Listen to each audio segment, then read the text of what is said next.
This is my super late reaction sa pagkapanalo ni Bea Windorski as Miss Universe Philippines 2026 bilang isang pageant fan.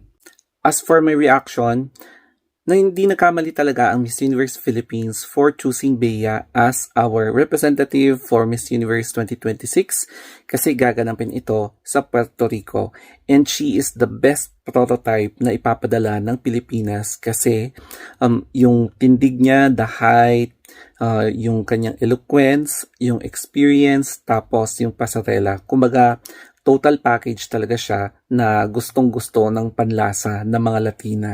Before we begin, let's take a look sa Miss Universe Philippines 2026 stage.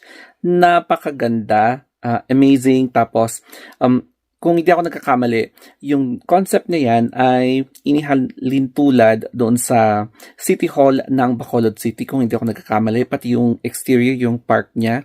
So, yun yung ginawa nila na parang nasa Bacolod City ka. So, it reflects yung heritage ng Pilipinas na pwede natin maipagmalaki sa buong mundo kasi ang daming spectators na nag-aabang sa Miss Universe Philippines Coronation Night. Kasi inaabangan nila yung mga kandidato natin and this is the perfect opportunity para i-showcase natin yung kung anong meron tayo.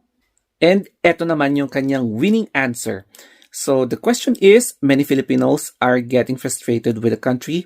For you, why is it still worth it to represent the Philippines on the global stage? So ang pagkakaintindi ko sa answer niya, correct me na lang if I'm wrong, is yung kanyang pagiging makabayan na kung pwede lang, meron siyang magawang paraan para hindi na mag-abroad ang mga Pinoy, para hindi maging OFW, mga ganon. And kung kinakailangan gawin niya na isakatuparan yung advocacy niya, pwede siya maging public servant. So, basahin natin, no? The Philippines is something and a place that I've been in love with my whole life. Correct me na lang sa hindi perfect na pagbasa ko, ha? So, I was identified as a Filipina first and foremost. I often had to point out where the Philippines was on a map to my peers and I always felt a sense of belonging and home. So I chose to pack my life into balikbayan boxes and suitcases because I believe in the limitless potential of the Filipino people and in the need to create local opportunities here so that people don't have to go abroad and be separated from their families in order to survive and thrive. So if I were given the title of Miss Universe Philippines, I promise to be a public servant for all.